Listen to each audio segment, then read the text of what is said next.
Արդեն մի քանի օր է ինչ շոու բիզնեսի դաշտում նոր թրենդ է դարձել հայտնի 6 տարբերակով երգող ռաբիս երգիչ Վարդան Եղիազարյանի Վարդանիկի մոտ գնալը եւ հանգանակություն անելը, որ առողջանա։ $1000 ախպերս տերը օրհնի։ Վարդան ջան, $500 տալիս եմ քեզ, էսի մի հոգի հետո։ Իսկ ինչ էր կատարվել։ Ով է ռաբիս երգիչ Վարդանիկը, նա ռաբիս երգերի շուկայում պահանջված է եւ ունի մեծաթիվ դիտումներ, բայց շոու բիզնեսում աշխատած գումարները նրան չէին բավարարում։ 2017 թվականի հունիսի 30-ին սա սուպերմարկետում Վարդան Եղիազարյանը դանակի սպառնալիքով դրամարկղից հափշտակել էր 600,000 դրամ։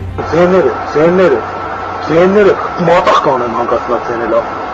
Ուշացնում եմ մատաղ կանեն, ձերդ քաշ արա, բայց համ։ Ձերդ քաշ, ձերդ մեջ չի։ 600,000 դրամը վերցնելով Վարդան Եղիազարյանը դիմել էր փախուստի, անհասկանալի հանգամանքներում հայտնվել Ռուսաստանի Դաշնությունում։ Մոտ 4 ամիս անց Ռուսաստանի Դաշնությունում 34-ամյա Վարդան Եղիազարյանը ձերբակալվել էր ու տեղափոխվել Հայաստան, կալանքի։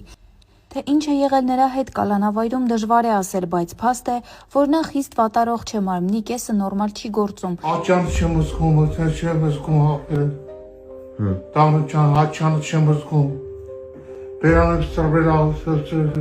ու պարտամս չեմ։ Դրա համար էլ իր գործընկերները սկսել են գումար հավաքել, բուժելու համար։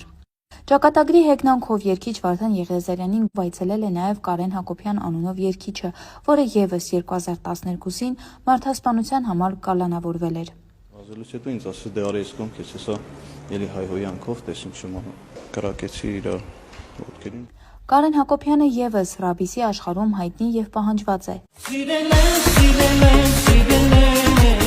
Սակայն կալանքից հետո երկար ժամանակ չկար բեմում, չէր երգում ու տպավորություն էր, որ նրա առողջությունն էլ կալանավայրում տուժել է։